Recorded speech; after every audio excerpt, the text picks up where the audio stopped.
Welcome, Tom. Welcome, Jeff. This is a wonderful opportunity for us to work together. I leave the floor to Jeff, and the Oral History Project is continuing in a great way. Well, good morning. It's in January 2026. We're very appreciative of having Dr. Tom Cochran with us today to reflect on the origins and pre-origins of the HU deal, or otherwise known as the Megatons to Megawatts Agreement. Columbia has undertaken in June of 2025 an evaluation project to further document the history of the deal and to provide an additional basis to reflect on that 2-decade agreement of cooperation that resulted in the permanent elimination of 500 metric tons of highly enriched uranium and turned it into nuclear energy without carbon, roughly 20,000 Hiroshima bombs. And so Dr. Cochran was very involved in the early cooperative steps with the Soviet Union that provided an important basis for the agreement being able to take place. Dr. Cochran has multiple degrees from Vanderbilt University with a Ph.D. in physics. He served in the Navy in the 1960s, and then proceeded back to his town of birth in Washington, D.C. Area, and worked for NGOs, including the National Resources Defense Council for many years, where he worked with the government and as a constructive critic of the government. And with that preface, noting also that on the Columbia University Megatons Evaluation Project, there'll be this interview will be archived and logged. There'll also be another page that will link to his in addition to his biography and CV, as well as other materials that he chooses to place there.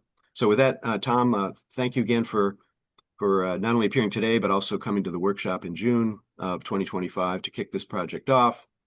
And so with that, if there's any general statement that you'd like to make at the beginning, that's great. Otherwise, we'll roll the tape back in time to begin to sort of recreate some of the early perhaps seemingly quite unlikely steps at the time that led to some early cooperation with the Soviet Union on arms control, and that proved very important in multiple ways that we'll explore. So, well, let's go. Okay. Well, actually, I mean, and even before diving right into the history, I was intrigued the importance of scientist to scientist cooperation in some of these early periods where you're a physicist, you've got the credentials of a PhD, and so not only were you when you were early outreach to the Soviet Union, I was curious, like, what got you into physics to begin with? I mean, the sort of this individual to individual, scientist to scientist cooperation is such a big part of the story that I'm just curious, as a young man, what led you to that pathway? Well, it wasn't pre-planned. My father and brother took electrical engineering, and my father worked for General Electric Company. So I thought I was going to be an electrical engineer. And I saw your undergrad degree was in that. Yes, I tried to get into Rice and didn't. And Vanderbilt was my second choice. I had a lot of relatives that went there. When I was a junior, I had to take a course in physics in the arts and sciences area. And my professor got me a job in a laboratory where I was paid $1 an hour, and I'd go over in the afternoon and work in this laboratory where they were doing radiation experiments. I discovered that there were a lot of graduate students in this lab. It was a radiation chemistry lab, and they all had these Atomic Energy Commission fellowships. So I just applied and got one and was able to defer my Navy commitment and stay at Vanderbilt and get a master's degree in physics. And sort of in the course of that, the opportunity came along to take the prelims and other exams to get in the PhD program, and I passed those. And so I deferred again my Navy duty and stayed. And there was a group from Brookhaven came down, a bubble chamber group. The head of it retired and came down to Vanderbilt to start a bubble chamber group, and I was their first student. And so that's how it all rolled out. And I'll tell you a joke that kind of carries me through the next several jobs. When I was at Vanderbilt in the PhD program, I thought I wanted to be a professor because that looked like a really ideal job, being a physics professor. And then, of course, when I went in the Navy, I became a professor at the Naval Postgraduate School. Discovered being a professor was not that easy. And, preparing for classes almost every day. And a couple of jobs later, I was at Resources for the Future in Washington, D.C. And I said, this is like being a professor without having to teach. This is great. And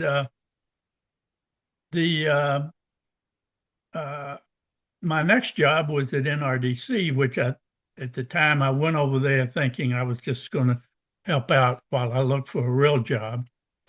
And I teamed up with these phenomenal young lawyers, one of which was Gus Speth, who had he was a Rhodes Scholar and went on to head the CEQ.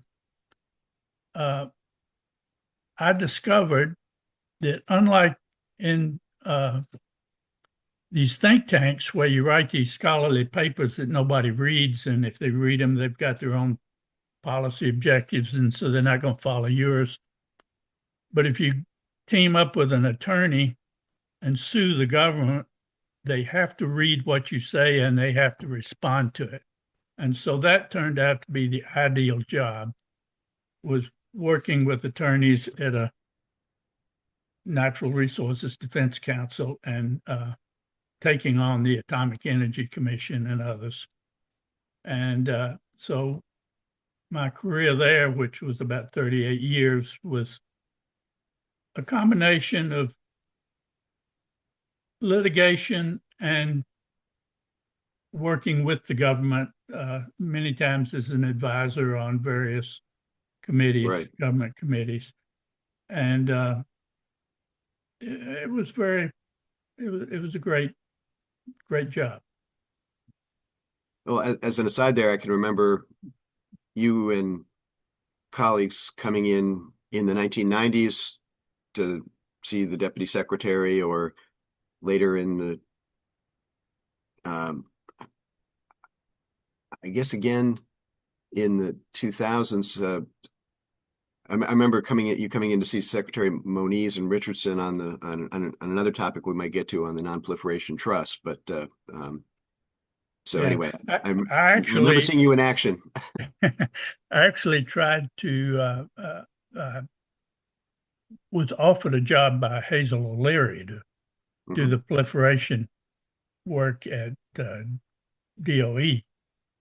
And I was fired before I got there because I had made some remark to a reporter about the Clinch River breeder reactor and the breeder reactor program. And that didn't sit well with O'Leary. So we parted ways. I stayed at NRDC. I was a great fan of hers. She was, they did a good job. She did a lot of declassification work too, which was great. Right, right. No, I remember that vividly. Um, well, with that sort of flavor, thank you for that. And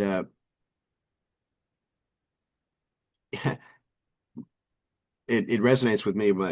Not to take time on this, but I remember my father after World War II came back and did his undergraduate and graduate education, kind of making up for lost time after that. But his dissertation, which I later observed, it was like 1949, 50. It was actually supported in part by funding the Atomic Energy Commission for it was work on boron. He found the crystal structure of that. So anyway, the Wow. tentacles of the AEC go way back. But so here you are now as a physicist, and you've made your way back to Washington after a stint in industry, I believe. And you mentioned the resources of the future, and then you're at your longtime platform of the NRDC, and for the portions of your multifaceted engagements and issues over the years, so the part that we're focusing on here is that sort of the prequel to the HEU Megatons to Megawatts agreement, and of particular importance were a number of initiatives that you were involved in, fundamentally in the Gorbachev period. There was the CTBT verification experiment, which you'd be wonderful if you could talk to. There was other engagements on with the distinguished Soviet scientist Velikhov, and there was a follow-on Black Sea experiment, and all these were kind of, in retrospect, are kind of building blocks that lead forward to other initiatives that you were involved in that sort of run up to the door of the HEU agreement. But so it'd be wonderful to kind of walk through those in whatever level of detail you think is appropriate.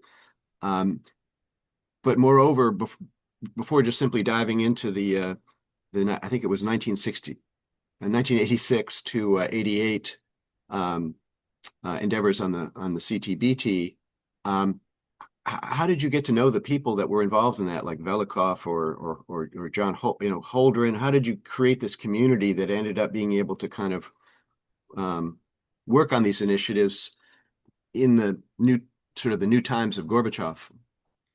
Well, I spent the first 10 years at NRDC, beginning in 1973, working primarily with Gus Speth, but also one or two others, fighting the Clinch River breeder reactor and the use of plutonium as a commercial fuel. And that was a 10-year fight that ended with the Congress cutting the funds for the Clinch River reactor. And then when Ronald Reagan came into office, he started beefing up the weapons program. Right. And I thought I wanted to get into that line of work and analysis. And I realized that no one would listen to you, an environmentalist. In those days, it was people that were listened to with the Arms Control Association, the people out of government. They weren't going to listen to an environmentalist. And so I knew I had to get my credentials. And I was fortunate enough to find and team up with a man named William Arkin. And we started writing a series of books called the Nuclear Weapon Data Book series. And that just laid out the sort of all the nuclear weapons in the U.S. arsenal and the delivery systems and so forth. And it was just a sort of a data book. And transparency from the outside. Not a lot of pontification. Mm-hmm. In fact, none. But the Ford Foundation was funding us, and lo and behold, McGeorge Bundy read it and gave us a great review in the New York Times Book Review, and that put us on the map. And we got funds for continue that work. And we were working on the second volume, which was actually second and third volumes, which was the U.S. production complex for the nuclear weapons. And that got us into the issue of nuclear testing, trying to find out how many tests there were. And in those days, there were secret tests. And we would meet Bill Arkin and Stan Norris, who was part of that project, and myself would meet usually in Stan's office. And I came across a document by Ray Kidder at Lawrence Livermore Laboratory on muffling explosions in caverns and to reduce the seismic signal. And he had a graph in there that he had, for classification reasons, had made it less accurate than otherwise. And I use that graph to back out the number of secret tests. And, we went in the office and talking about secret tests and how to make them unsecret. And so we talked about verification. And I thought, we could fund some seismic stations around the Nevada test site, because you wouldn't have to be on the test site to identify the low yield tests. And I realized nobody would fund that because it was one-sided and it would look like you're favoring the Soviet Union. And one of my colleagues suggested, well, why don't you do this in both countries? And so my initial thought was, I'll draft a letter to Reagan and Gorbachev, and identical letters, and recommend that they allow citizen scientists to set up seismic stations around each test site. And this was in January of '86, and was after Gorbachev had declared his unilateral moratorium on testing. And Reagan administration said, no, it's all propaganda and can't be verified and da-da-da. And so he didn't want to join it. So I was going to write these two heads of state and ask them the same question: would you let us do this? And a reporter I knew, John Fialka, got me a meeting with Vitaly Churkin, who was a young counselor in the Soviet embassy in Washington.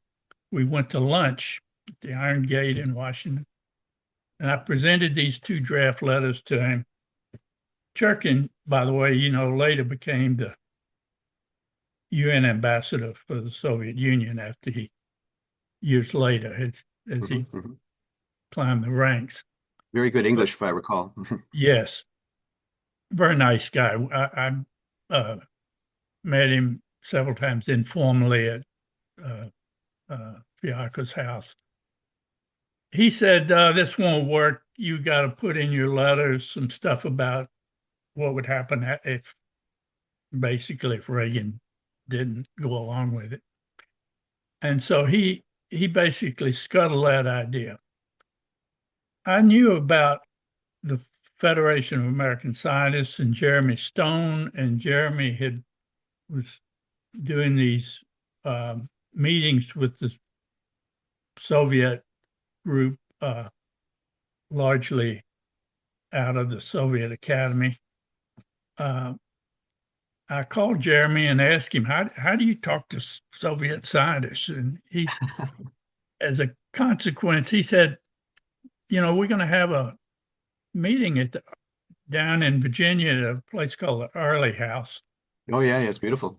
And we're inviting a delegation from the Soviet Union to this meeting, and you're invited. You come along. So So I went, and this meeting was, the Soviet delegation was led by Andrei Cochran, later became head of all of the industrial side of the weapons program and the atomic energy program. But I made my presentation about this, doing this seismic work in both countries. And he was afterwards was very, thought it was a great idea. Frank von Hippel was at this meeting. I went and talked to Frank informally after the presentations, and Frank says, well, I'm going to Moscow.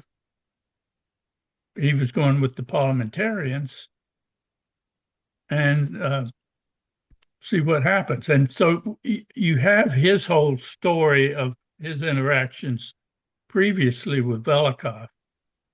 So he goes off to Moscow. I give a letter to Cochran, handwritten letter to take back to say, let's have a workshop. Frank beats me to the punch, and he organizes, he and Velikhov organized the workshop. I mean, Velikhov invites everybody. Frank comes back to the United States and immediately calls me up, and we talk about who's going to go and who's going to pay for whom and so forth. And that's how that 86 delegation ended up in Moscow. And I was fortunate because he wanted to go, to bring the chairman of the board, Adrian DeWin. He was a New York attorney with a long history of civil rights litigation and so forth. And fortunate to take him because he offered for him to sign the agreement with Velikhov between NRDC and Soviet Academy. So I had not, other than Cochran and my meeting with Churkin, I didn't really know any Soviet scientists. Churkin wasn't a scientist, but the rest. But until I got to that workshop, and that's where I first met Velikhov. There were, I think Frank is related, there were several presentations, but the NRDC one that I made was the only one that had the political content as well as the seismic aspects that attracted Velikhov and his team. And of course, they didn't have permission and needed permission. And Velikhov was a risk taker, and he was willing to invite us before he got all the permissions he needed. And in fact, he never got them. And so he sent us off to St. Petersburg for a couple of days and for vacation while he tried to get it organized on his end. When we got back, he invited us into his office and he said, why don't you go? I've got a meeting with some Bulgarians this afternoon. Why don't you go with my staff and work up an agreement? We'll sign it tonight at 7:00. And that's what we did. DeWin had the foresight to immediately, well, we actually went to the Bolshoi, but after that, immediately go to the New York Times office and brief them on what we had. And the next, the New York Times reported New York attorney signs arms control agreement. DeWin and I come back to New York, and there, just by stroke of luck, there was a meeting of all the funders in New York. And we walked in and told them what we had. and walked out the door with $500,000 each from 3 foundations, and got a lot more. And Velikhov had said, I want you back in by the end of June, within a month. And that was this, and while in Moscow, and I didn't have any expertise in seismology. So I turned to Archambault, Charles Archambault, who was one of the participants in the meeting. And I said, Charles, would you help me organize a seismic team? And he would, and became our scientific advisor. And he really put the team together and recruited.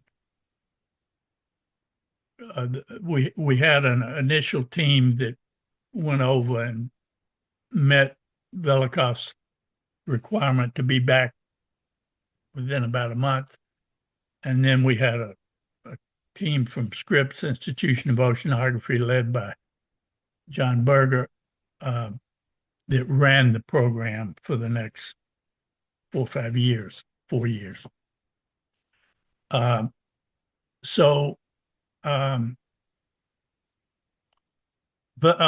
McAuliffe, who of course was Tom Neff's counterpart in the Megatons to Megawatts, he was at the meeting, but nobody knew him. I mean, he was sitting there with Velikhov, but he was just another Soviet guy there. He didn't speak or anything. By which time he had probably, supervised 100 nuclear tests underground. So you had the right guy in the room. Yes. And we quickly, with Archambault's help, he pulled together a team and 20 tons of equipment. I should back up and tell you that prior to going to Moscow, the first time in May of '86, DeWin was a little concerned about what the administration was going to say. He knew Whitehead, who was the deputy director. John Whitehead, right. John Whitehead at State Department. And so we went over to the State Department, DeWin and I, to meet Whitehead and Paul Nitze and one other person, and briefed them. Well, Nitze, by the way, Nitze was like the author. He was the head of policy planning at State when they were writing the containment strategy back in the 40s and 50s. And so but later became the arms control negotiator with the Soviets. So you again were fortunate to have the right guy in the room. He was, and Whitehead writes DeWin back, short letter that doesn't say don't go to Moscow. It just says keep in mind our policies and so forth. Tacit and so consent. we took that to mean we had a green light to go to Moscow. And and so and then when we get after the Archambault's organized the team, we go back to Moscow early July. I think left on the 4th of July. Velikhov is sick and he's in the hospital, we're told. We don't have permission to go to the test site. We got 20 tons of equipment in Moscow. I negotiate with a guy named Kailas Borik, who's a part of the academy, to agree that we don't really need to monitor the nuclear tests, Soviet tests, to do our experiments. So that took an issue away for them to get permission from their superiors. And, after that, let us go out to the Kukaralensk, which was some 100 and something kilometers from the test site, but that's where they set up their initial temporary instrumentation And John Berger comes out a day or two later and works with the Soviets to pick out the sites for the 3 stations. So then we had a lot of press. We would get front page press in the New York Times. That's when it dawned on me that demonstrations really make a big difference in this game, or doing something like NEF. I mean, getting something done. But, you can write these scholarly papers, as I tried, that You wrote a lot of them in your time. I did. You don't always get support from the administration when you do this, but when you get a demonstration and it gets on the front page of the newspaper and you really got people in the field, it really gets the attention you need to the issue you're trying to push. Mm-hmm. And so that kind of led to, a couple of years later, the Black Sea experiment, where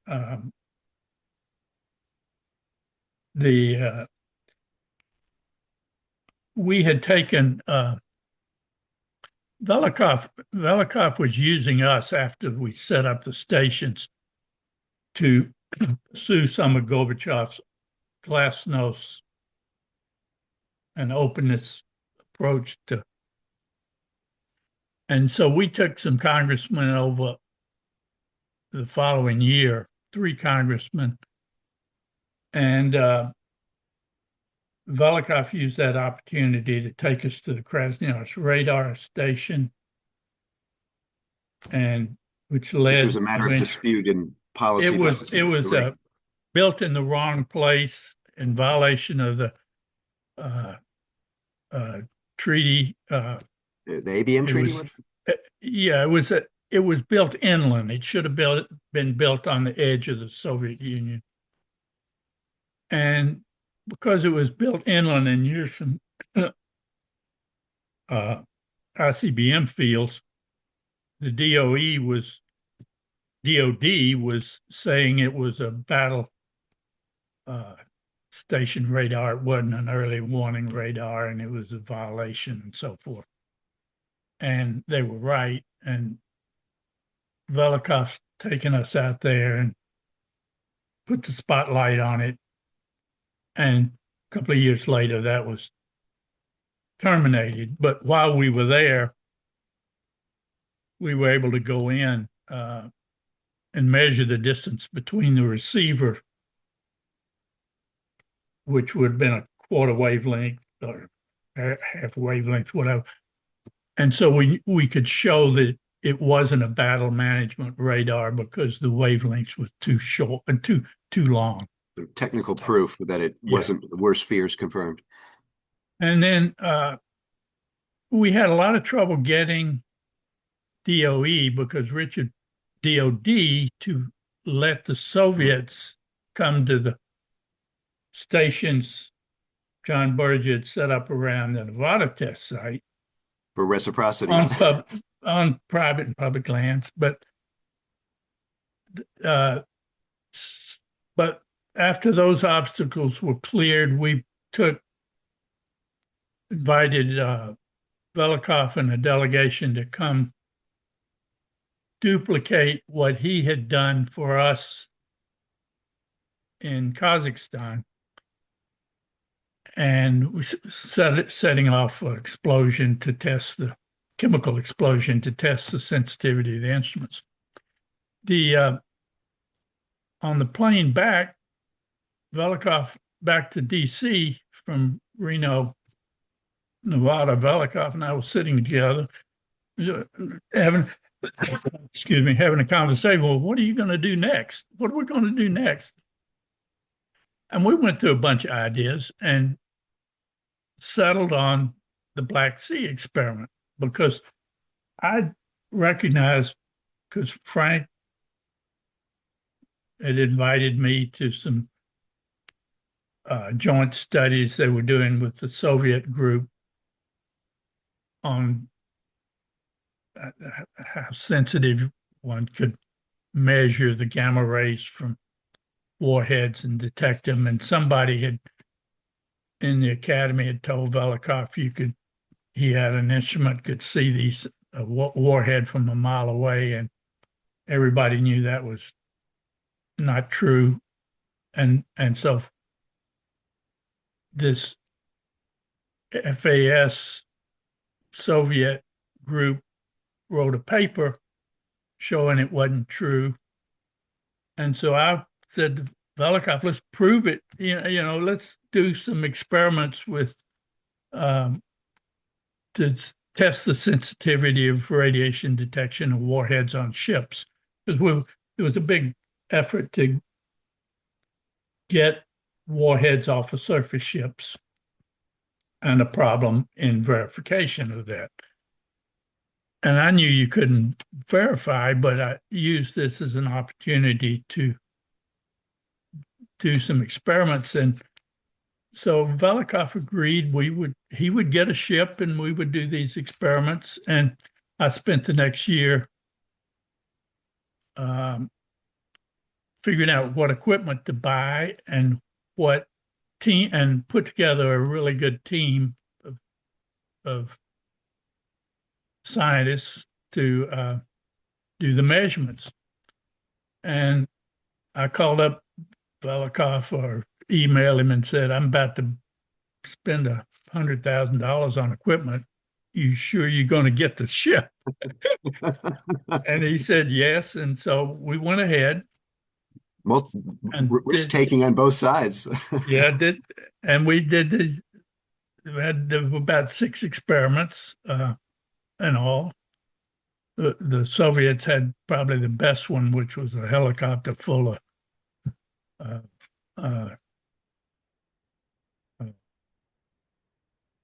they were measuring the gamma rays with tritium in a helicopter, and they could fly alongside and see warheads. They couldn't necessarily count them, but they could see warheads. And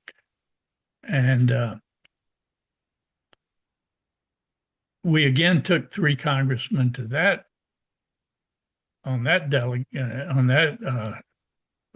episode, and Velikhov again used that as a glasnost opportunity and took all of us first to Kishtim, where their first plutonium production reactors were. That's akin to our Hanford reservation, and where we made plutonium for warheads. And we toured the first plutonium production reactor, and then we went to Sarashegan and toured a facility that had a laser for tracking aircraft and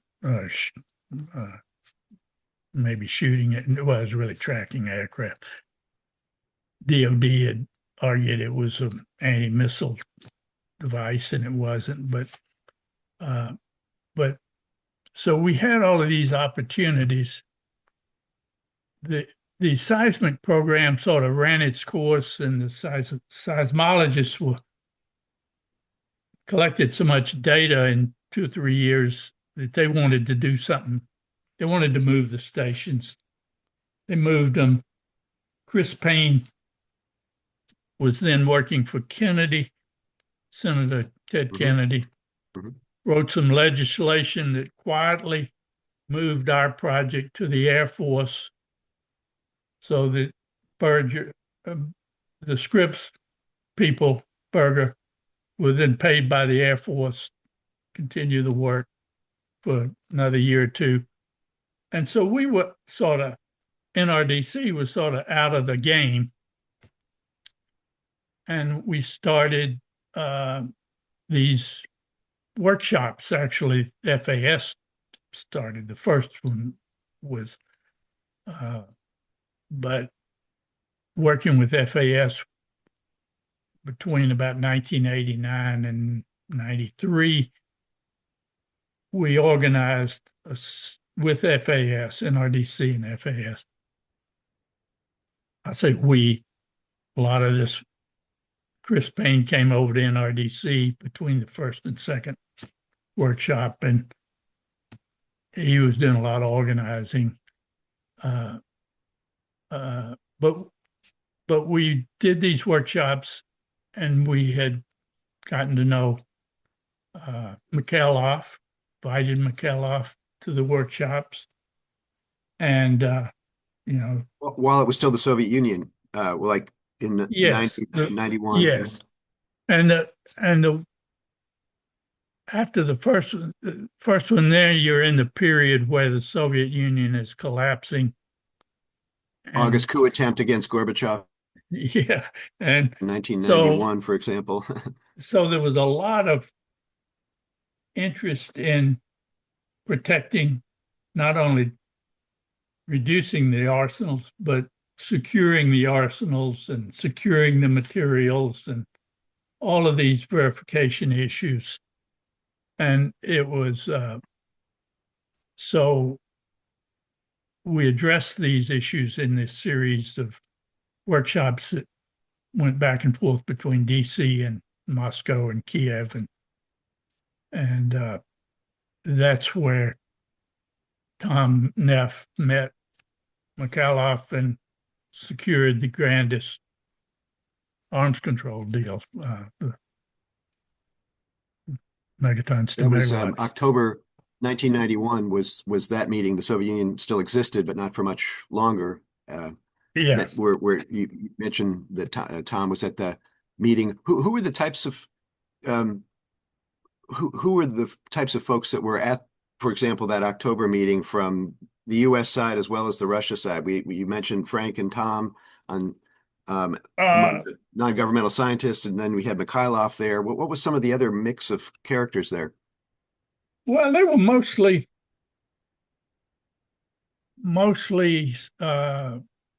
non-government scientists, but we always had some government representation, either retired scientists and people like Ray Kidder, retired weapons lab people like retired weapons lab people. And so they had the kind of the credibility that would help Mikhailov feel he was among kindred spirits. Right. And in fact, as you know, and as Frank had mentioned, that was a forerunner. Those workshops were the forerunner of the big lab-to-lab cooperative agreements that Sig Hecker talks about in his 2-volume book, Doomed to Cooperate. 2016, Doomed to Cooperate. Right. But you remind me, we can perhaps circle back to it before we get to the lab-to-lab, which is sort of a post-Soviet collapse. You remind me that we had the joint verification experiment that the labs did that was sort of an outgrowth of the earlier work that you and Velikhov were kind of helping develop on verification. And as a footnote to that, just for other later readers and viewers, if I recall, I mean, the verification issue was so important even in the 1950s. There was the reason we had a limited test ban treaty and not a comprehensive test ban treaty was remaining suspicions that the other side might be able to cheat and get away with underground tests and not be detected. And so, in a sense, that was the issue that you and Velikhov and others were trying to refine such that confidence might be increased that people couldn't get away with secret tests. And right. And the labs were working on, the lab had a Los Alamos, I believe it was, had a project called Cortex, where you basically drill a hole down next to the hole that you put the warhead in that you're going to test, and measure as the shock wave comes out from the explosion of the warhead, you can measure the speed of the shock wave in a electrical line in a nearby borehole. And the labs were pushing that as a more accurate way to measure the yield of a nuclear test. And DOD, Richard Pearl and DOD was using that as a basis for not letting the Soviets in to man our stations around the Nevada site. And he demanded that before they would give them visas, they must go to Los Alamos and hear a presentation about Cortex and so forth. The issue ultimately got resolved and we got the visas and they came over. But, you know, years in, I think it was 89, the two sides actually agreed, the US and the Soviets agreed to do this Cortex experiment, both in the US and Soviet Union. The joint verification experiment, joint JDE. verification. Mm-hmm. And we had, through John Burgess' Scripps team, seismic stations in the Soviet Union. And of course, there were seismic stations in the US as well. And it turned out that the seismic, according to the seismologists, the seismic measurements gave a more accurate yield than the Cortex did, which I don't know if that I don't know if that's true. I assume that's true, but that's an interesting sidebar that came out of those experiments. I mentioned that I interrupted the flow of the drama to the HEU agreement only because I recall that Mikhailov was a part of that experiment along with Sig Hecker, for example, and that's where they met and sort of that was a platform as well for the lab-to-lab cooperation that unfolded after the Soviet Union collapsed. And so, anyway, that's why I didn't mean to interrupt the flow to the October meeting, but it seemed too important a point to pass up that Mikhailov had that experience already in his mind of being out in Nevada talking to the U.S. lab, to Los Alamos and Livermore counterparts that I think gave him a new perspective on the art of the possible in general with the U.S. And its scientists. Well, that once Mikhailov and Sig Hecker and they started out sort of inviting each other to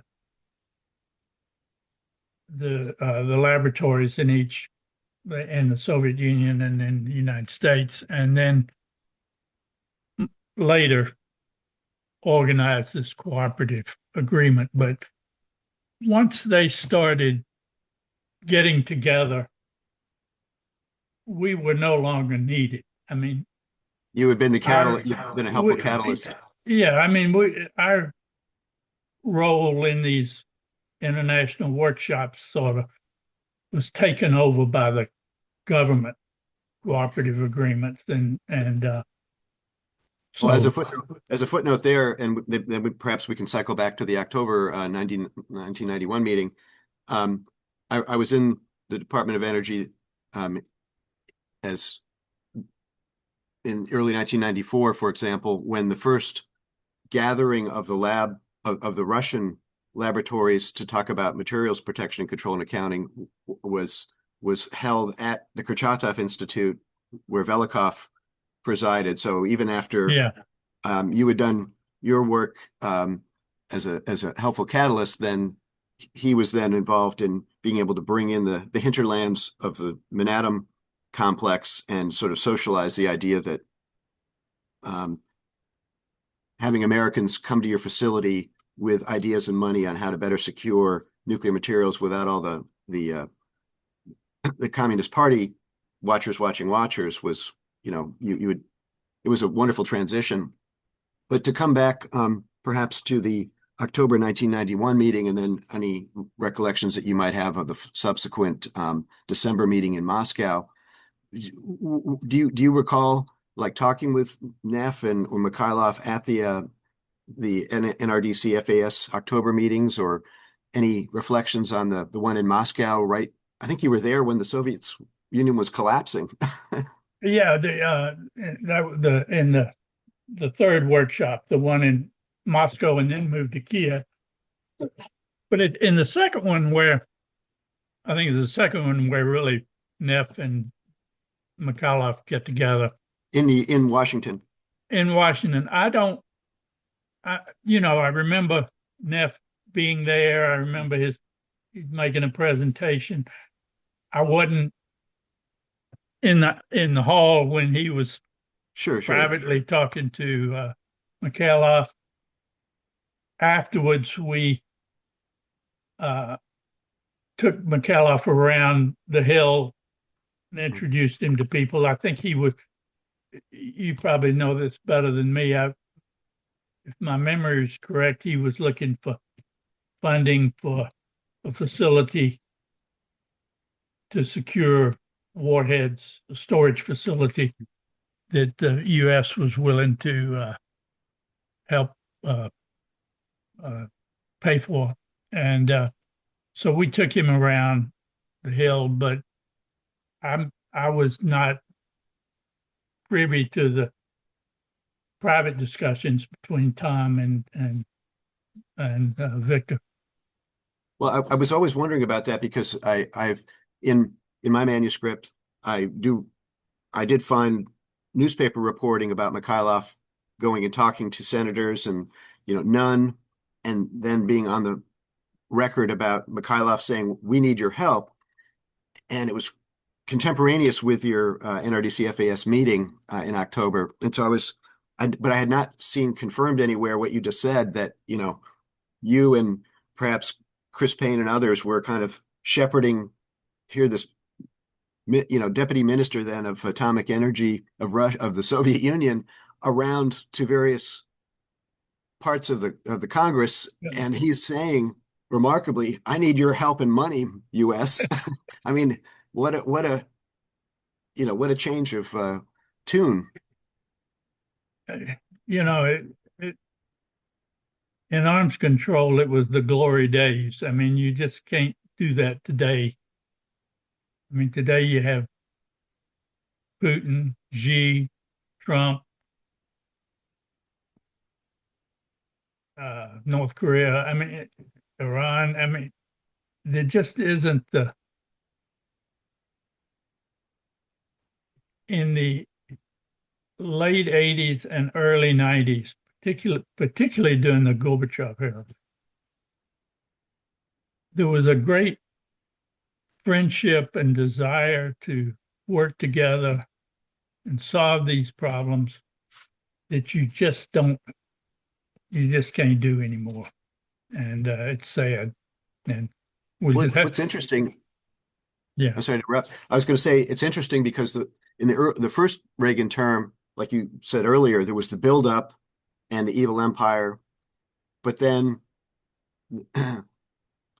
maybe it was after Able Archer and the like, and also I mean, the president did a shift as well in terms of Reykjavik and so on. Right, and so I mean, right. the same individual can have a gestalt change, Yeah. and the way one would have never predicted the HU deal in 1993, if you were 1983, there was this sort of turning of the Titanic around for a different kind of openness to possibilities of what might be tested and achieved. Yeah, I agree. The workshop in December, which really overlaps the collapse.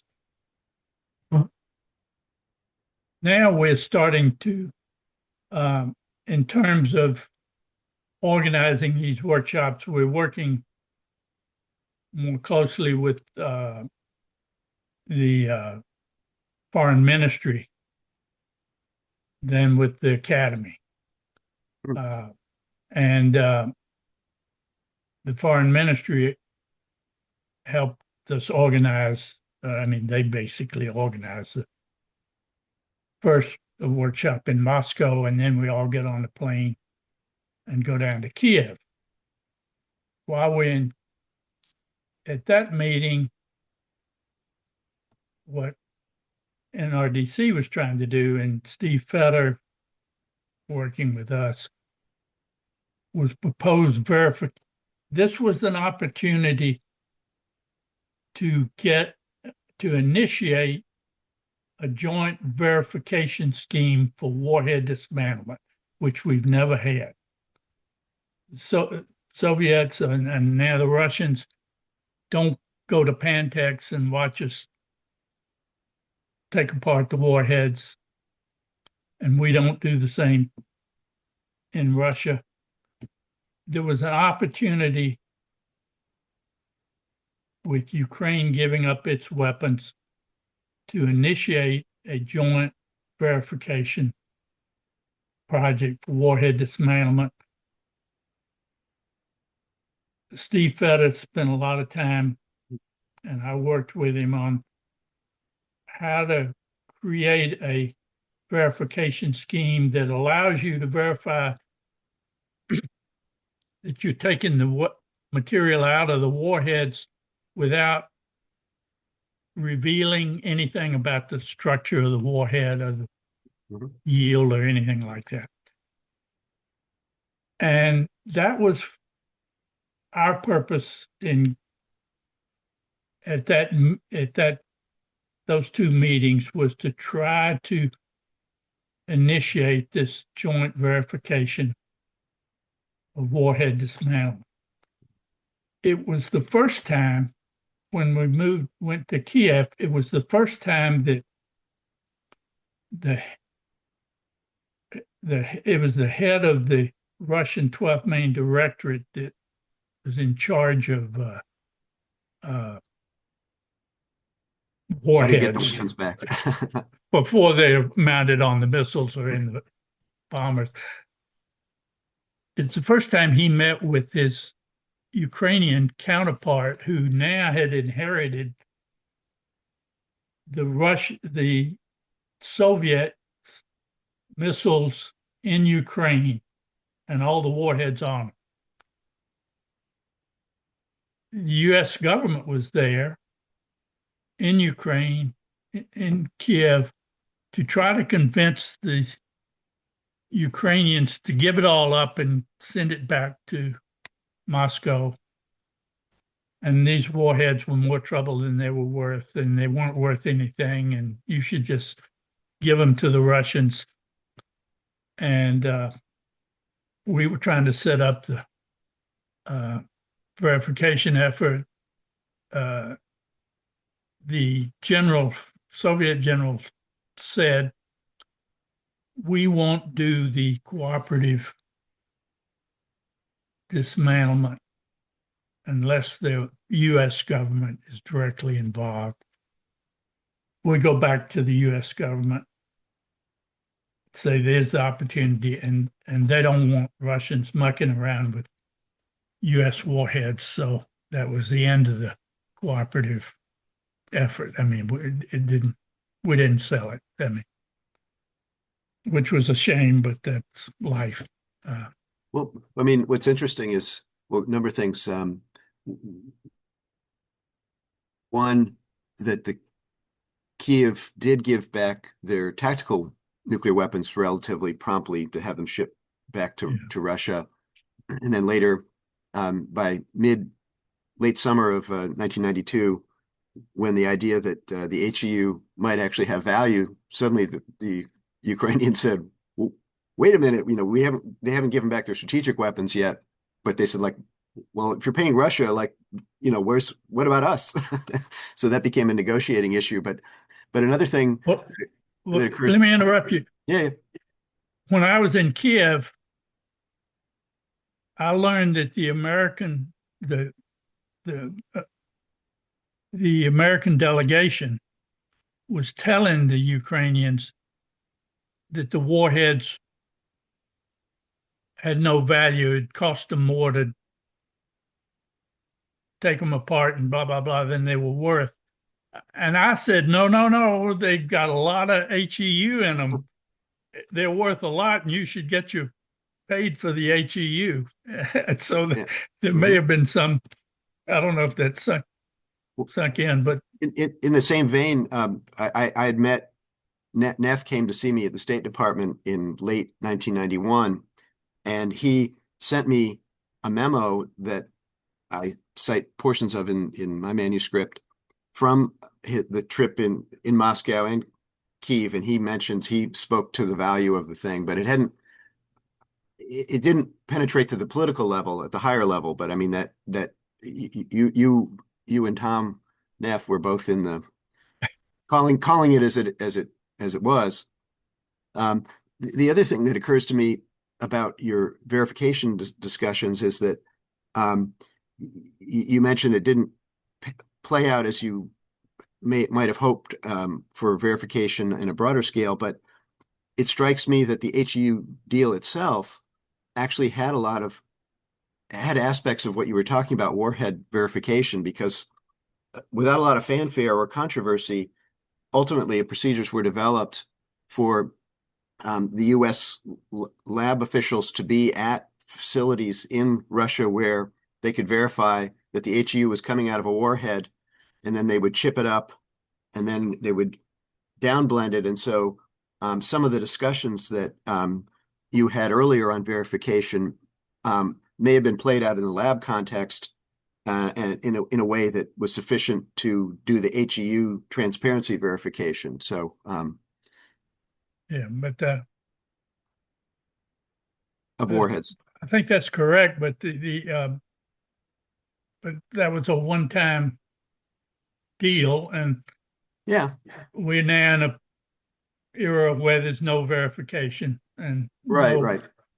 it'd be very difficult today to get some joint agreement to get to really low numbers, because obviously no one would trust the leadership in either country on the numbers. Unfortunately, there was a 20-year proof of concept in the deal. The other thing it reminds me of is that it must have been around 1995, 4 or 5, and Velikhov again was involved. There was I can remember being in Secretary O'Leary's conference room, and there was a joint, I think it was between Argonne and maybe the Kurchatov Institute, and they instrumented HEU vaults in both places with camera monitoring and motion and sensitivity detectors and so on. And so it only struck me after the fact that, here again is Velikhov, and he's basically trying to demonstrate technical transparency in a way that proves that HEU in X amount is there and not being moved or used in a reciprocal way. And so that's interesting. Yeah, I was not aware of that. Yeah, so anyway, there are some models out there that might be relevant again in the future. So so you mentioned that you had provided this catalytic role to the extent that you at NRDC and colleagues could do on the initial front that had been started with the Soviets. And so now the Soviet Union has collapsed, and you mentioned the opportunities to reach out on arms control with the Clinton administration coming in '93, which kind of had a blank slate to deal with this novel problem of collapse of a nuclear empire. What were the types of, you recall the HEU agreement getting up and running? Did you focus on HEU, or did you pivot to plutonium? What were your thoughts on that? Well, my memory is a little weak in this area, but after Gorbachev left office, Yeltsin comes in, and slowly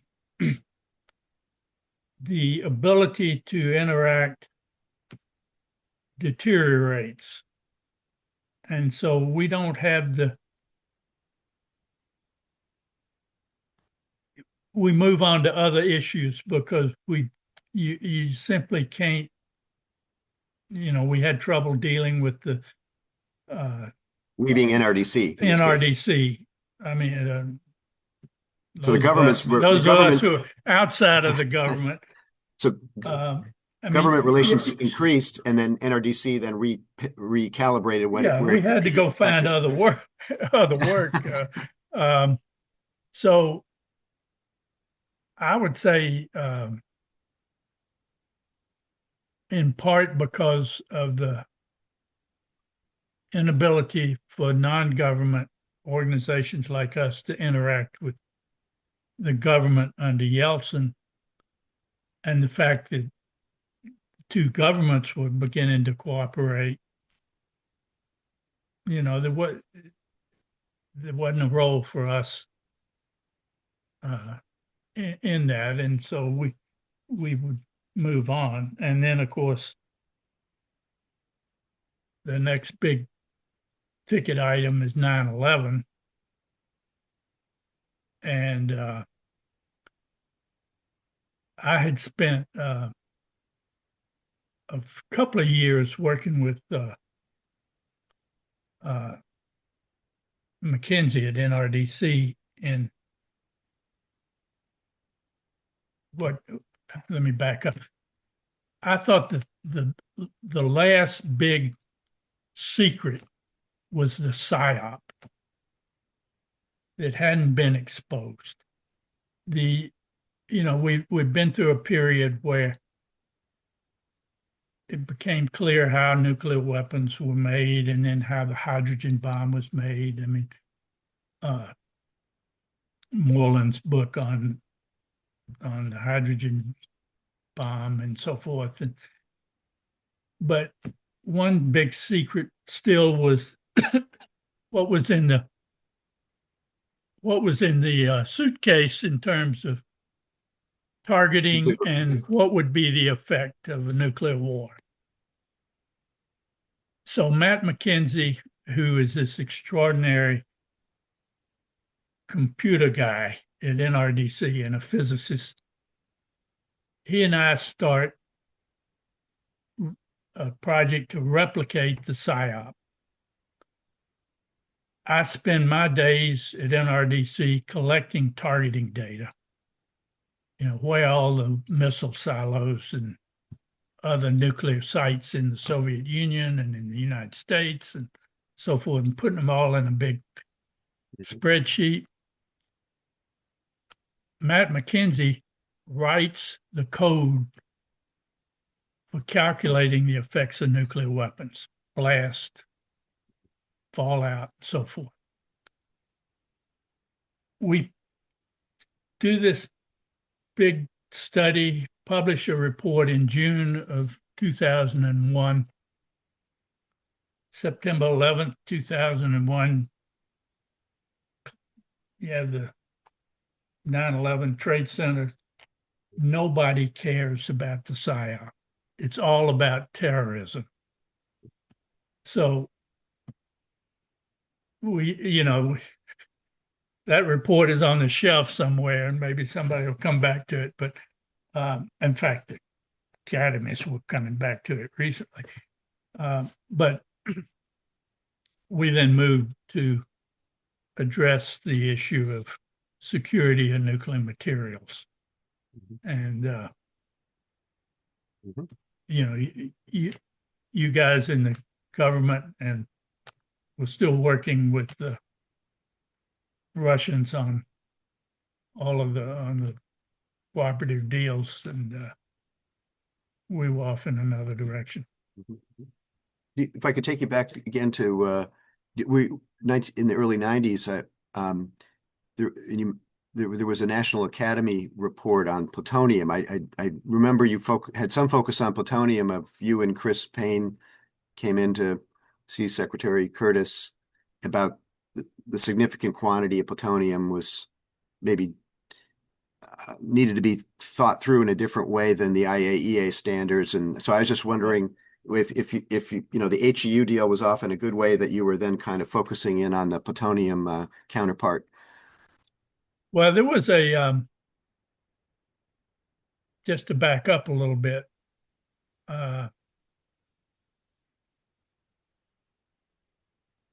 And I know it's a long time ago. much earlier.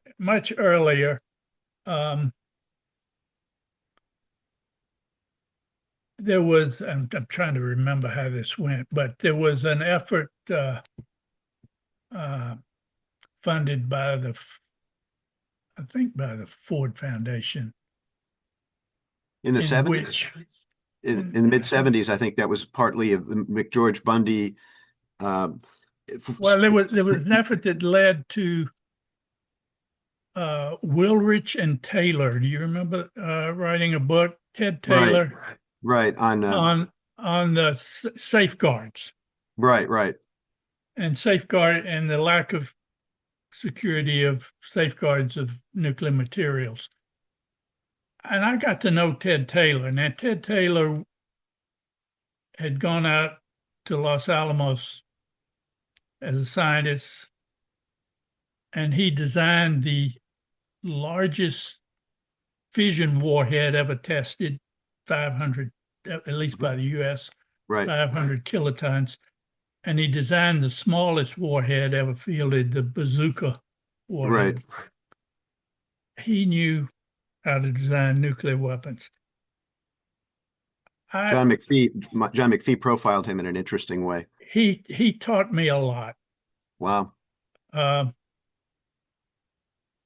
he taught me enough that I wrote a paper with Chris about how much plutonium it takes to make a warhead and relate that to the yield of the warhead.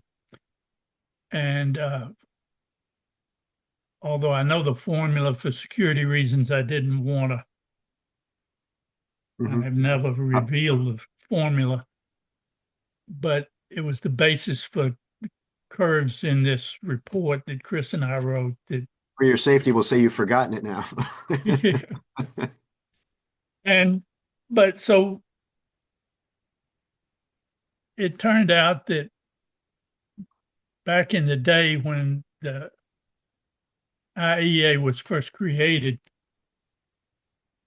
the US supplied them with the numbers for sort of the minimum amount of plutonium and the minimum amount of highly enriched uranium you would need to make a warhead, sort of based on the idea that you're talking about a first warhead by a country that's just getting into the business, like the US did in the 40s. And so the plutonium number was 8 kilograms because the Fat Man warhead, the first US warhead, had just over 6 kilograms in it, allowing for a little scrap. 8 sounded like about the right number for the minimum amount, the amount you needed to make a warhead. And uranium, highly enriched uranium, equivalent to that, if it's 90% enriched uranium, was 25 kilograms of U-235 and 90% enriched. So it turns out that at the time the U.S. was and the Soviets were exploding warheads made with around 1 kilogram of plutonium, 8 times less than the IAEA number, and probably around 3 to 5 kilograms of HEU you could make a warhead. So we wrote this report, and then we drafted a letter, sent it to the State Department, and said, you need to advocate to the IAEA to lower these numbers. They're wrong. They're technically wrong. And the person at the State Department who reviewed that issue, well, first DOE said, we're willing to go down to 4 kilograms because that's under our classification rules, scientists at the lab is allowed to say you can make a nuclear weapon with 4 kilograms of plutonium. We can't talk about anything less than that in an unclassified way. So we'll go down to 4, but the guys at the State Department decided, and I don't know who they talked to, that it would be an inefficient use of IEA funding if they did this, because too much money would be spent in the wrong areas of safeguarding. And so they didn't do anything.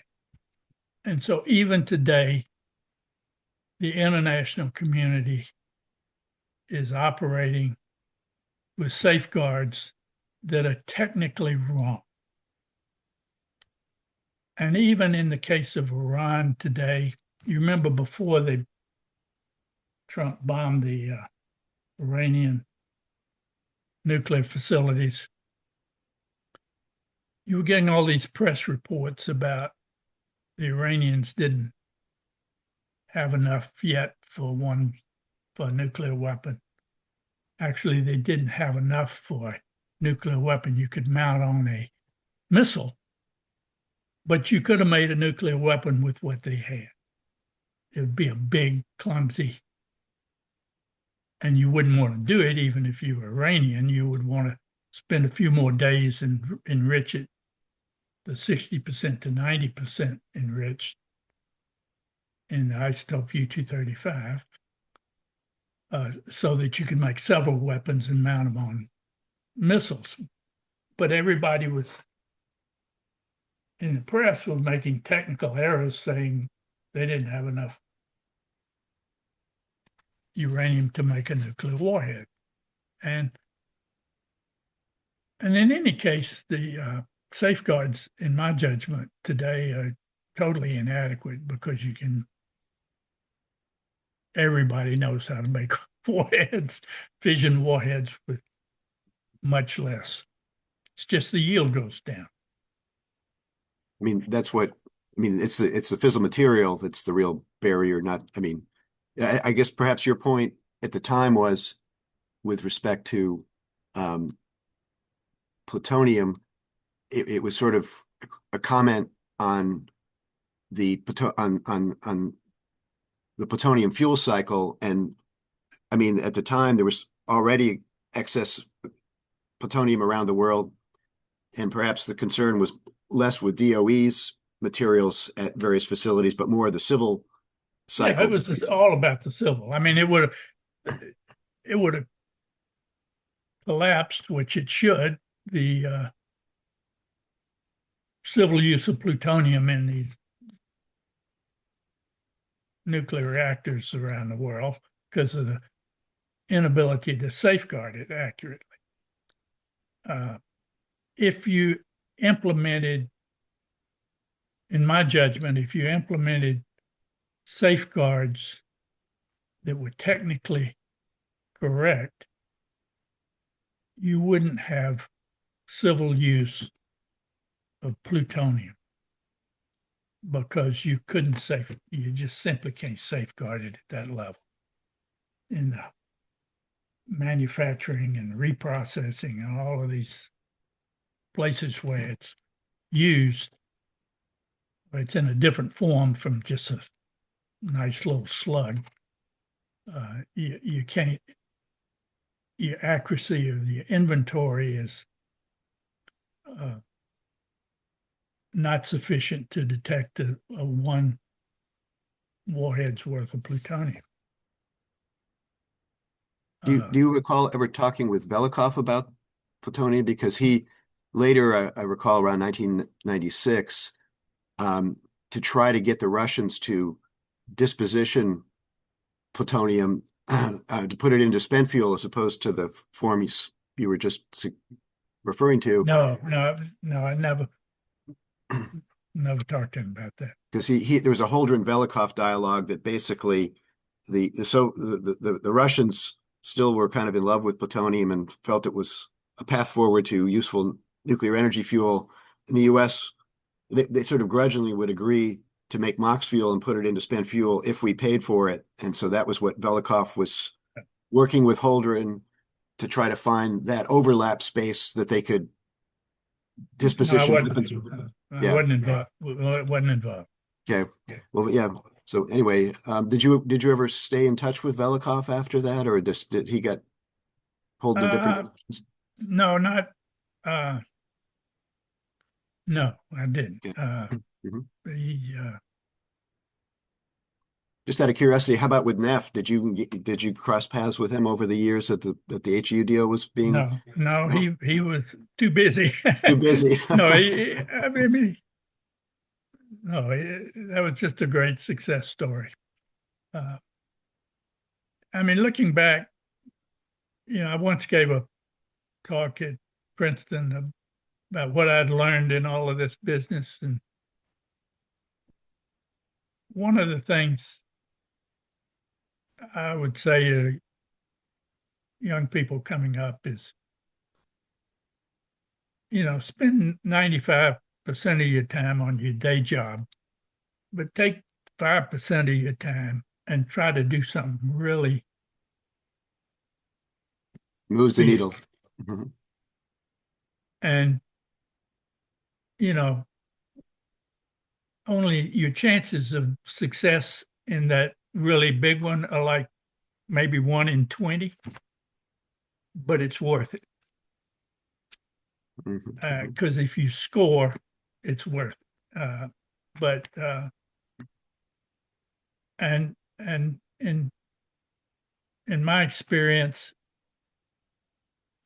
you can't, it's unpredictable whether you will be successful. You just, starting at Resources for the Future, when I write this book about the breeder program, that came out of I went to a seminar given by a man named Milton Searle, who was a uranium economist. And he made sort of offhanded remark, well, if the price of uranium doesn't go up, the breeder's not going to be economical. And that was novel. I spent several months studying that, and then wrote a paper. And Alan Hammond at Science Magazine got hold of the draft. I probably sent it to him, and wrote a 2-page news and comment section in Science Magazine on this draft paper out of Resources for the Future. And something hit the fan, as we say, Resources for the Future. They got mad as hell because they had a whole energy program. I was in the environment program, and there was a whole energy program that was funded by the AEC, and this caught them off guard and blah, blah, blah. So that just led to me having to spend the rest of my career at Resources for the Future writing the book about the breeder, which is not what I'd been hired to write about. And then go to, by chance, I get a team up at NRDC and spend 10 years and kill the breeder. None of that could have been predicted. But, and none of this work with Velikhov, it's really the work of a coalition of people. And it's just fortunate when everything comes together. Same with Tom Neff. Never would have happened probably if Neff hadn't have been in the hallway with Mikhailov smoking a cigarette. Thank you for smoking. Well, it's a movie. Well, it reminds me, in my days when I would go visit Mikhailov in his office, took him carting of camels, and I told him secretly I was trying to kill him. But you need to do your day job, but you need to spend some time working on the big ticket items, because with a little bit of luck, it may just turn out that it come out right for you. And that's been the sort of story of my career. Well, it's wonderful.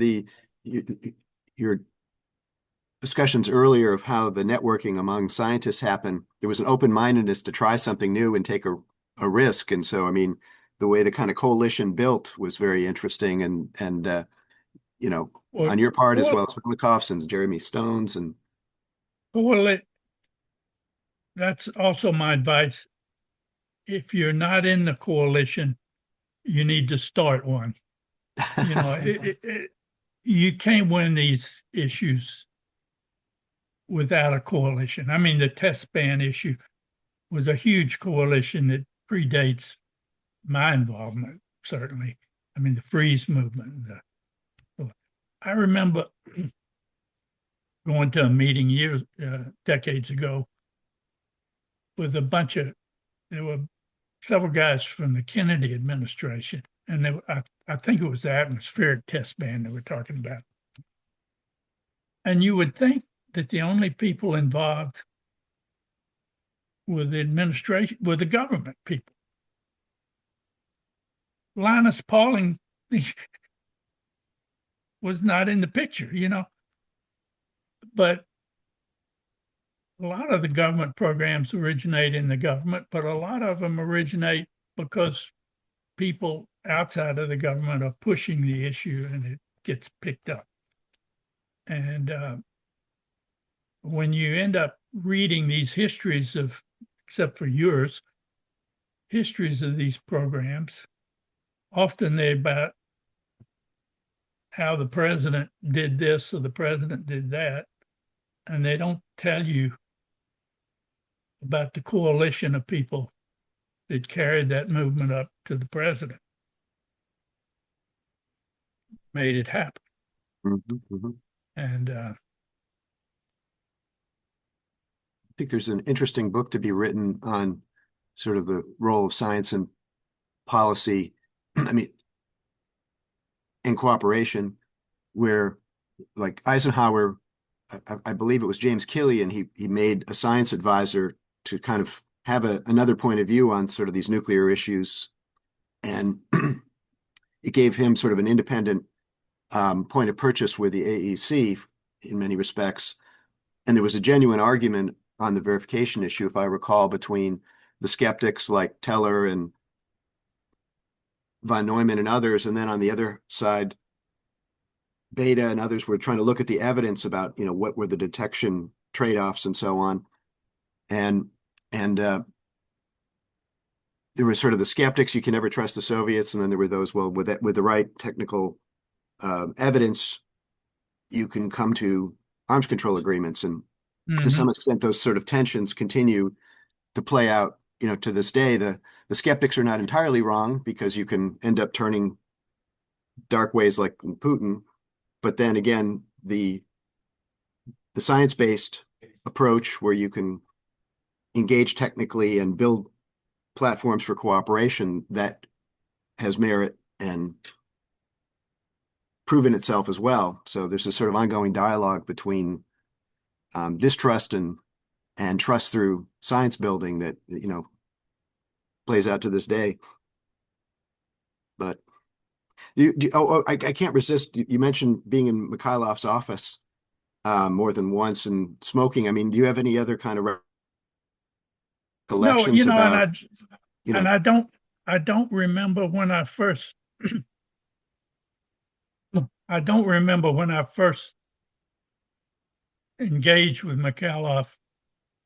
It probably was it was probably at the first workshop in Moscow that the FAS organized, but I have no memory of that engagement with him over the years, other than we knew him and invited him, and he came, and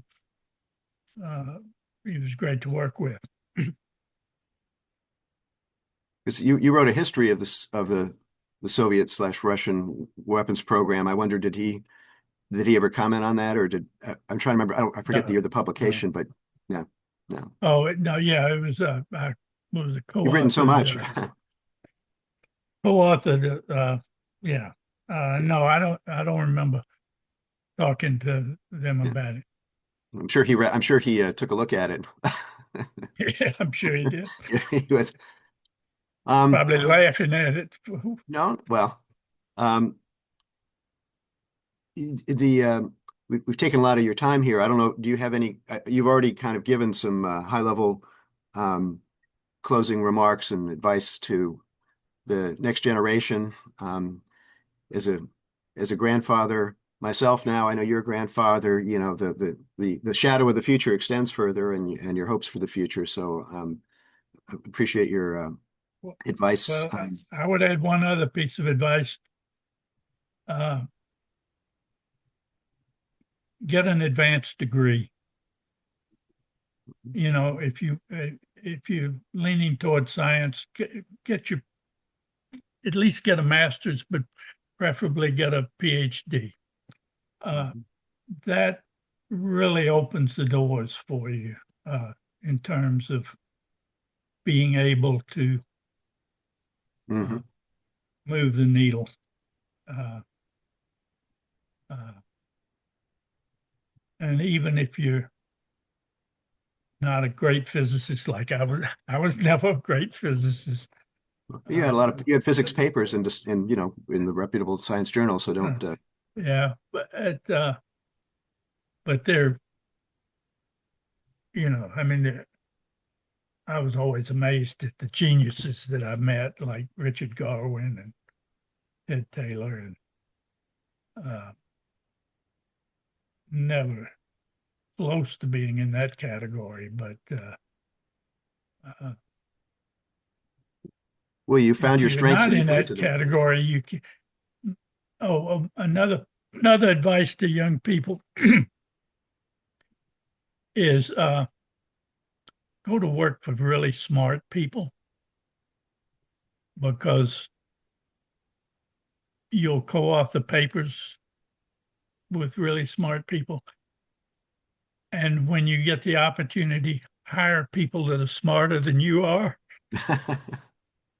for the same reason. So I had,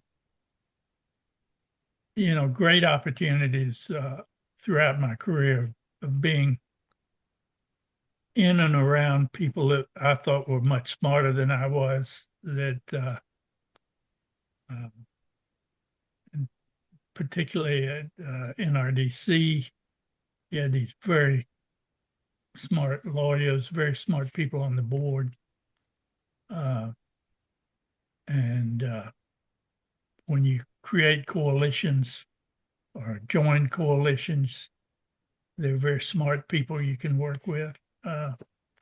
So get a good education, get your PhD, get yourself associated with very smart people, and spend a little bit of your time working on the really big issues. That's my advice. I I recall this picture of you and Velikhov out in, I think it's probably Kazakhstan at the test site, and I was asking myself when I was looking at your CV, I was thinking like I was wondering if having been in the Navy and been around the world made any difference on how your kind of sense of um, courage and willingness to go out in the world. But then I thought, well, I saw you were a sailor from a young age. I mean, maybe you kind of earned your spur. Maybe you got your sense of being able to go out on the big ocean and confront the elements. Is what any Well, you, uh, yes, my father started sailing, and we started when I was a kid. And when I grew up, I was always a late bloomer and kind of behind everybody in terms of growth. And so I couldn't excel in sports. So I ended up in the Boy Scouts and camping. then spelunking and sailing, and then I got into flying and skydiving and Wow. scuba diving, and I did everything. Lucky to be alive, I guess. But That's a that's engaging life on behind your me. terms. Yeah, I gave up most of that when I got married. Too risky. Different risks. Yeah. Wow. Well, thank you so much, Tom, for your time and your. Jeff, maybe I would like to Oh, ask I'm a sorry. question to Tom. Sure. So I'm fascinated by the way you speak. So I must say that it's lovely to hear what you have to say, not only what you are saying, but also the way you are saying it, right? And one thing that really strikes me in your presentation is this very plain, very clear sense of inquiry, right? You mentioned several times that the situation that you were encountering were new, were things that were not known, right? But you were taking risks and trying to work things out, and that was clearly not what you were expecting. So it's an interesting reframing of planning, right? More than planning, there is a sense of dedicated inquiry. And I was curious if you could elaborate on this point and how this inquiry, in your estimation, affected the cooperation on the Russian side, on the American side, when you speak about coalition forming and so on and so forth. Could it be that other curious people like you join forces in trying to address these things that were not clear? Well, I think it's I'm not sure I would frame it quite that way, and I'm not sure quite how to frame it. A lot of my work, particularly at NRDC, you're basically trying to change society in one way or another, improve the safeguards, or get to one thing or another. And so you're always looking for the methodology of how to make it work, how to get it done. And it's not in sort of creating social change. It's not so much, in my case, of writing scientific papers that, where you really are spending all your time trying to discover some new aspect of science. You're trying to figure out how to move people's mind. And so you're thinking about what's the issue you want to work on, and then how are you going to take that issue and make an impact. Now, I'll give you an example. After 9/11, one day a producer from ABC News came to my office, and she said, I'm just looking for ideas. And I said, well, I have a slug of uranium in the closet in the other room. I had, in 1979, I'd been reading the regulations of the AEC and then the Nuclear Regulatory Commission in the Code of Federal Regulations, and I discovered that anybody could own up to 15 pounds of uranium for educational purposes. or for experimental purposes. And so I called up a company and said, I want to buy 15 pounds of uranium. And it turned out it was a metal slug. Well, the guy asked me, he said, what shape do you want? And I said, I don't care. Just send me 15 pounds of uranium. And he said, well, I'll cut it off the billet. His company was making aircraft bullets, for shooting tanks.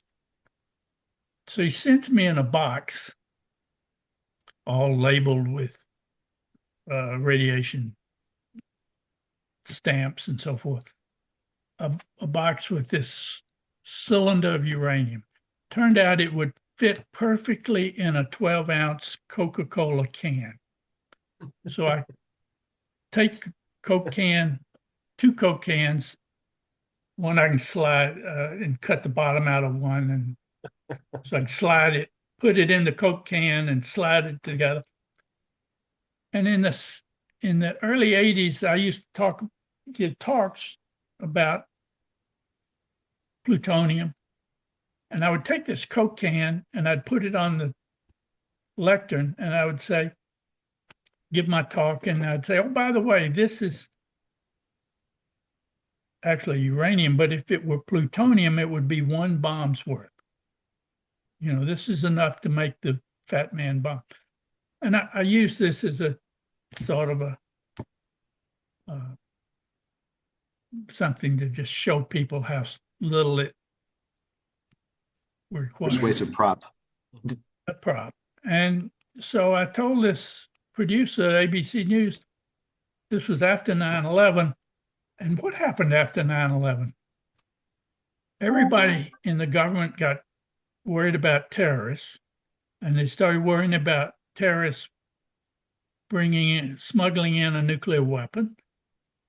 So they created Homeland Security, new department, built it out of about 13 other pieces of the government.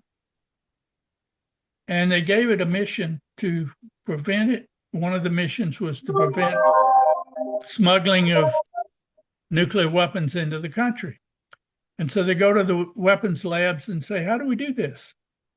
And they said, well, we'll tell you how to do it. You build these big flat plane gamma detectors, big plates that can detect gamma rays, put them alongside the road, and the truck drives through the flat plate.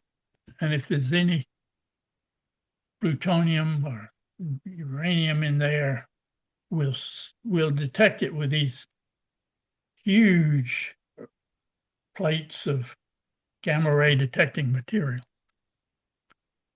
And I said, those are not going to work. Here's a piece of uranium. Go take it over to Europe and bring it back and take it through these detectors and show that the detectors don't work. And they did that.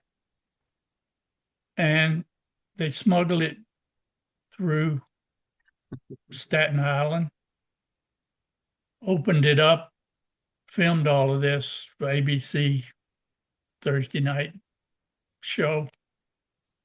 Anniversary of 9/11, President Bush gives his speech, and in the next hour, ABC runs this program on smuggling this uranium into the country. About 6-8 months later, they said, we want to do it again. And so this time they take it to Bali. Bali had just had a terrorist attack at a hotel in Bali. They bring it back, take it to Hong Kong, bring it back, smuggle it through Long Island, open it up, same thing. So it's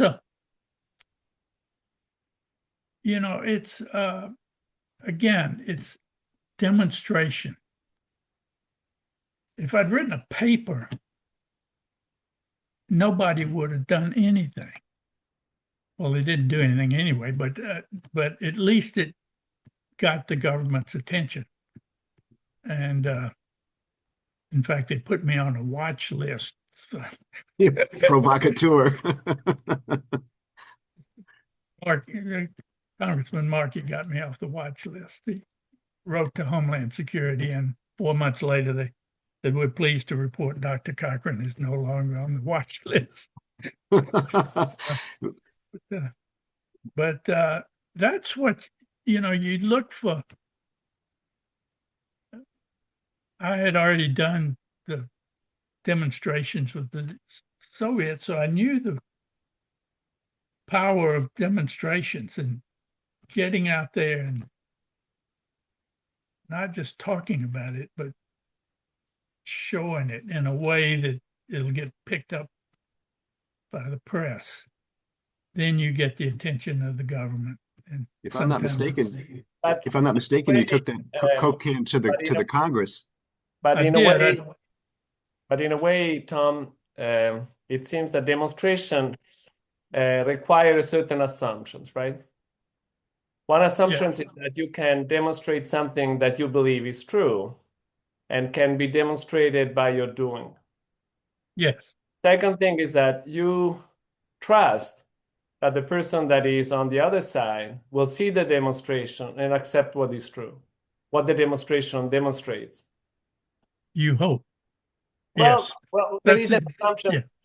The point there is that there is an assumption about us as human beings. It's independent of being an American. I'm not trusting you because I'm an American. I'm trusting the demonstration because the demonstration demonstrates something that is true, period. Right? It is what I'm saying. Okay. And we're seeing that in Minnesota. Yeah, don't get there. Please don't get there. We'll leave that out. Leave it out. I'm not interested in that kind of thing. The point that I'm trying to make here is that what I'm trying to do with CNDSI, with this cooperative nuclear disarmament and sustainability initiative, is to carve a space of knowledge that is prior to advocacy, right? So there is a lot of danger, I believe, in certainty. When I believe something that I believe is certain, I have two problems. One, that I don't verify what I think is certain. And two, that I'm not asking what I don't know yet. And I think that what Megaton to Megawatts does and what your work does is to demonstrate that, one, what we know is always uncertain. We think that we need 8 kilos of plutonium to do a bomb, and then we discover actually that with a kilo we can do one, and that therefore if anybody can do a bomb with 1 kilo of plutonium, the challenge of non-proliferation is very different, right? So knowing and not knowing has a significant difference. The other thing is that you have a lot of things that you don't know. You simply do not know. The space of unknown is enormous. And what I hear over and over again from your presentation is that seeking, inquiry, trying, searching, these are all attitudes that really mark your life story, but also mark the cooperation moments. When you found somebody on the other side, Velikhov, Mikhailov, that were in a way in sync and saying, oh, yeah, let's try this because we didn't know this, right?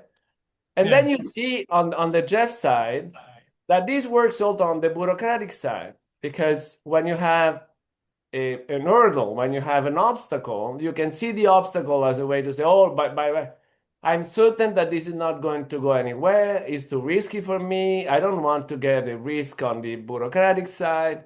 Or you take it as an invitation to seek a way out, to work like the air, like the water, to find another solution. So my invitation to you is to elaborate on this certainty-uncertainty dilemma, if you want, right?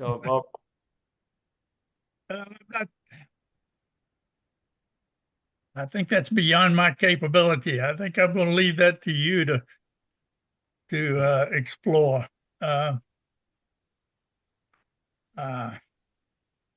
How you're challenging me to something that would require me to think about for about a day or two.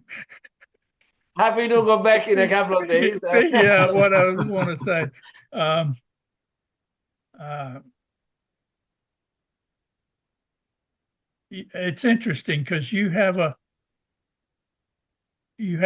approach and an interest and an inquiry that's different from mine, and it's a different focus. It's not doesn't mean it's incorrect or anything. It's just I haven't thought about the things that you're thinking about now in any way to offer any meaningful advice. One quick comment is that the CNDSI project that Andrea is talking about is related to but separate from our megatons to megawatt-tons evaluation project, and is sort of interested in looking at examining different cases of cooperation and when they work and not. So it's related and overlaps. Yeah, I've never thought about it very much, but I don't see so much a formula as what I see as you have all these opportunities and obstacles, and what works sometimes is just serendipity. You're at the right place at the right time. And that's what made Tom Neff successful. He had the right idea, and he was at the right place at the right time. And it all came together. And if you're missing one of those ingredients, you're toast. If your idea is wrong, if you don't get there at the right time, and if you're not at the right place, and those things you don't control 2/3 of that. You might control coming up with the right idea, but one example, Tom, and I mentioned it earlier and I forgot to come back to it, is the non-proliferation trust idea, which was a very good and compelling one. It almost worked in Russia, but for an environmental law. But I don't know if you would care to comment at all on the non-proliferation trust idea, which has an analog to the HEU agreement in terms of trying to generate cash for security. That's an example of something I worked on for a while that didn't work. But it was close. And but it was worth. I mean, I say you should go after the big things, and maybe you'll be. Let me turn my phone off. 1 in 20 of them will hit. This was a case. A gentleman came to my office at NRDC with the proposal that he was going to store nuclear waste on an island in the Pacific. He was going to solve the waste problem by taking it, collecting it, buying an island or getting an island, and taking it all out there and storing it in dry casks on an island away from everything. An island that was already contaminated by nuclear. Yes, Bikini, somewhere. So he came and pitched this idea to me, I think, hoping that I would buy into it. And I thought about it. And I went back to him and said, no, I don't think that's a good idea. But here's another idea. Let's collect all this waste from, because what we want to do is keep South Koreans and Japanese from reprocessing all this spent fuel and building a plutonium economy. So let's take all this and bury it in Russia. Get Russian cooperation. And so the group that included the former head of the naval reactors, and it included Judge Webster. For a while, they thought, well, we'll do both ideas, push both ideas simultaneously, and eventually they dropped the island idea. And we pursued an effort to get Russian cooperation to take the waste and make money taking it, but not reprocess it. It would have to be buried. And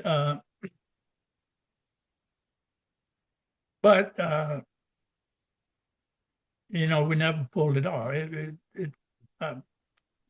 Never. I remember you never came in got- and you briefed the DOE, and you know Yeah. they basically supported the concept. I think it was Admiral Bruce DeMars, who had been head of the The nuclear Mars, Navy. yeah. Judge Webster was also later he'd been head of the CIA by then. So, I mean, it was a very credible, distinguished group. True. And if I recall, it was Minister Adamov, Mikhailov's successor, was very supportive of the idea, but fundamentally it was the opposition, ironically, within Russia's NGO community that killed it. So you live by the sword, you die by the sword. Yeah, I don't remember the details of what killed it, but it didn't go. Because Adamov, he pushed it in within Russia, but it was the unknown, previously unknown opposition within Russia to this big moneymaker on the scale, the HEU agreement, that despite your best efforts and U.S. government. We needed a Tom Neff is what we needed. I'm sorry, Andrea, back to you. I'm delighted by this because I apologize in a way for bringing us in a different directions, but I do think that it's fascinating to see how the success of Megaton to Megawatts is organized and how you put it rightly in a much larger context, right? But what I'm interested in a way is what I see over and over again, confirming that is a fundamental role about human choice. That history is made by people choosing. Yes. When Newton see an apple falling, you know, he had a eureka moment. The countryman, you know, gets the apple falling and eats it. You know, there is no what you describe as a serendipitous moment necessarily has a human component. And the human component, I argue, has to do with curiosity, has to do with attentiveness, has to do with the disposition of questioning what you already know. Yeah. Of encountering whatever you are seeing as a challenge to know more. And therefore to cooperate with this reality that is in front of you, not something that confirms only what you know already, but rather as an invitation to inquiry. Yeah. That's significant up front at the beginning. But then you have to, then there are these other elements that come into play. Determination, perseverance, imagination, Being grit. Well, one is, I think you would be smart to recognize that if you're going to be successful, it's probably going to take 10 years, at least. Long time horizon. You got to be persistent and work at it and realize that there's also a big chance that it won't be successful for reasons. I'll give you another example of a failure of mine. I went to several years after the Chernobyl accident, I went to Chernobyl. And most of the fallout from Chernobyl didn't land in Ukraine, it landed in Belarus, which was to the north because of the way the winds were blowing. So when I was in Belarus, and by chance I found this company that sold radiation detectors. They were making radiation detectors, and I could buy this was a company that was making I was told it made instruments for tanks. And it had this little handheld radiation detector. And I could buy it for a tenth of the cost I would have to pay if I were in the United States. And so an idea popped in my mind that why don't I buy 1,000 of these and hand them out to the high school physics teachers across Belarus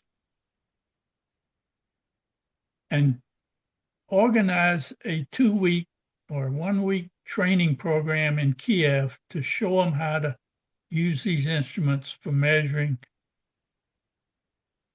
directly, or there was a little box you could buy so you could actually do measurements on food and things like that in a shielded box.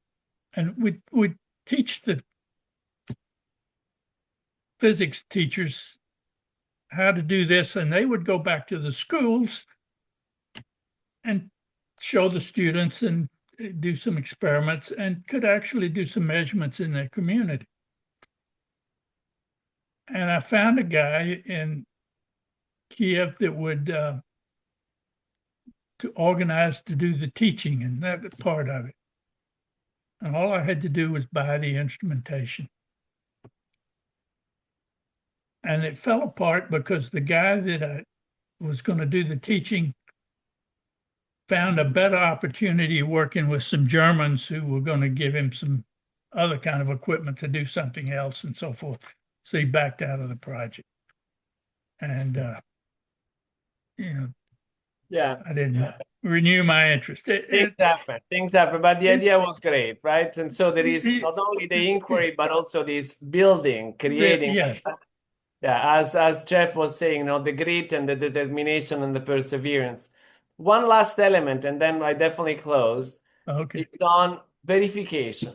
It comes back over and over and over again, right? That you need to do things, you need to have this first moment, you need to continue thinking, trying, grit, perseverance, and so on. But if you don't verify, nothing happens, right? And verification must be done cooperatively. Because if you do it only partially, you may verify, but you are always open to the two positions, right?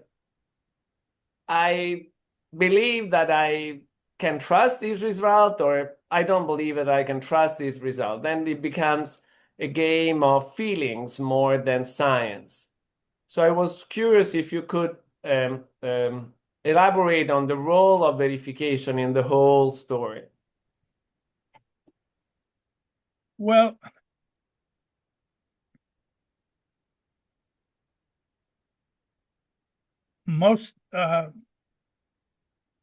not all of my work had this element of verification. The verification element entered when we started doing the work with on the test ban The Soviets. verification.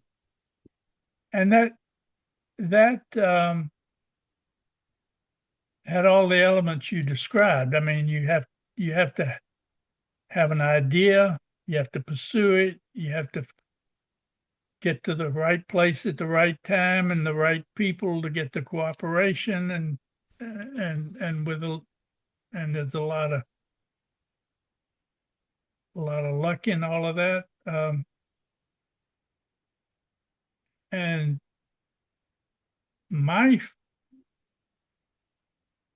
the way I saw it was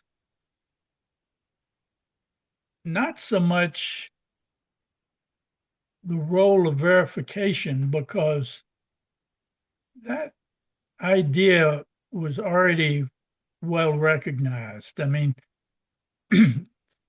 since the early days in nuclear testing, there was always the issue of verification, and for that threshold test ban treaty, comprehensive test ban treaty, and so forth.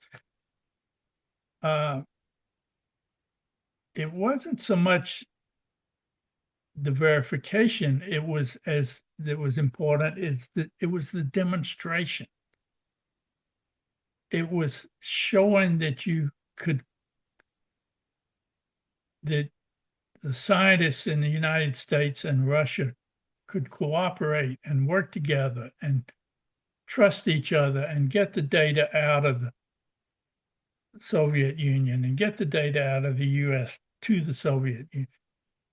It was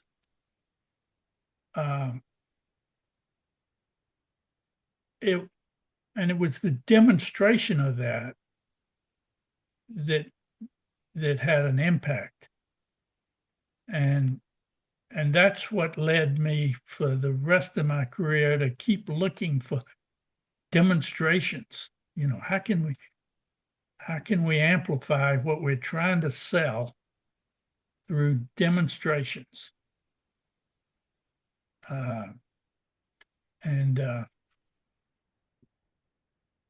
So I think it takes a little of all of these elements to The make scientific things method click. as a means to cooperation. Yeah, Jeff, is your last words. I was saying it's the scientific method as a means to establishing cooperation and Right. trust. You need the scientific method to get people to believe what you're doing. I mean, if it's otherwise, it's a game. It's not real. So you need the science is an important element. The demonstration is an important element. The human dimensions of people cooperating are an important element. And pulling all that together, you can't do it alone. You got to have a coalition. And if it doesn't already exist, you got to invent it. Mm-hmm. Well, we'll leave that as perhaps the last word. And again, thank you so much for your time and reviewing these many decades. And you have a lot to be proud of, and we're look forward to continuing our association as the evaluation project continues. So many thanks again, Tom. Thank you. Dr. Cochran. No, thank you. See Take you. care. Bye-bye.